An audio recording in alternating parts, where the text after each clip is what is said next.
জল রং আমার সবথেকে প্রিয় একটি মিডিয়াম।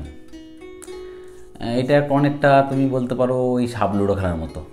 ছোটোবেলায় খেলতাম, 1 2 3 4 করে আস্তে আস্তে আস্তে উপরে যেতাম, মই দিয়ে দিয়ে তারপর হঠাৎ করে সাপের মুখে গিয়ে পড়া, আবার নিচে নেমে আসা।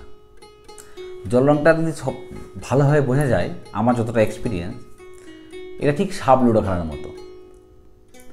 মনে করো তুমি একটানা 2 বছর কন্টিনিউ প্র্যাকটিস করছো, প্র্যাকটিস করে করে করে করে নিজের হাতটাকে একদম ভালোভাবে মজবুত করে তুললে, তবে কোনো একটা কারণের জন্য 1 মাস বা 1.5 মাস প্র্যাকটিসটা হলো না, রেগুলারের যে রেওয়াজ সেটা হলো না। তারপরে যখন তুমি 1 মাস বাদে আবার জল রংটাকে হাত দেবে, ঠিক সাপ লুডো খেলার সাপের মুখে পড়ার মতন তুমি দেখবে তুমি একবার অনেকটা পেছনের দিকে নেমে এসছো।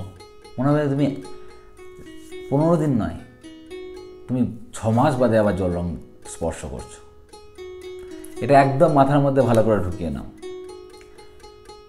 জল রঙে যদি ডেভেলপ করতে হয়, তাহলে প্রতিদিন যেমন আমরা খাবার খাই, ঘুমাই টাইম মতো, ঠিক প্রত্যেক দিন জল রংটাকে নিয়ে বসতে হবে, ভালোবেসে কাজটা করতে হবে। পারিবারিক কারণে বিভিন্ন প্রবলেমের জন্য হয়তো একদিন নাও হতে পারে, এটা হতে পারে অসুস্থতার কারণ। আমরা যেহেতু সামাজিক জীব, আমাদের অনেক বিষয় থাকে যেগুলোকে এড়িয়ে যাওয়া যায় না, কিন্তু এই গ্যাপ যেন লম্বা সময়ের জন্য না হয়। তাহলে দেখবে ক্রমাগত তুমি একটু ডেভেলপ করবে এবং জল রঙটা তোমার হাতের মুঠোয় চলে আসবে। এটা একটা অদ্ভুত সাধনা।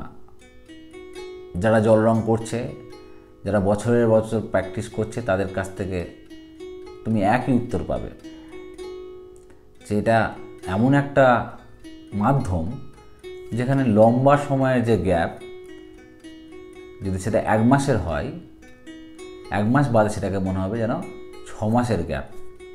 তাই আমার অনুরোধ তোমাদের কাছে, যারা জল রঙের একজন শিল্পী হতে চাও, তারা রেগুলার খাওয়া, ঘুমানো এইগুলোর মতোই জল রংটাকে নিয়ে প্রত্যেক দিন, বড় কাজ না হোক, ছোট ছোট কাজ, হয়তো আমাদের রেগুলার বড় কাজ করবার সম্ভব হচ্ছে না, সেক্ষেত্রে ছোট কাজ, ছোট পেন্টিং, অন্তত ব্রাশ আর রঙের সঙ্গে নিজের একটা সম্পর্ক, ব্রাশ, পেপার, কালার, এগুলোর সঙ্গে নিজের একটা দৈনন্দিন সম্পর্ক স্থাপন করার চেষ্টা করো।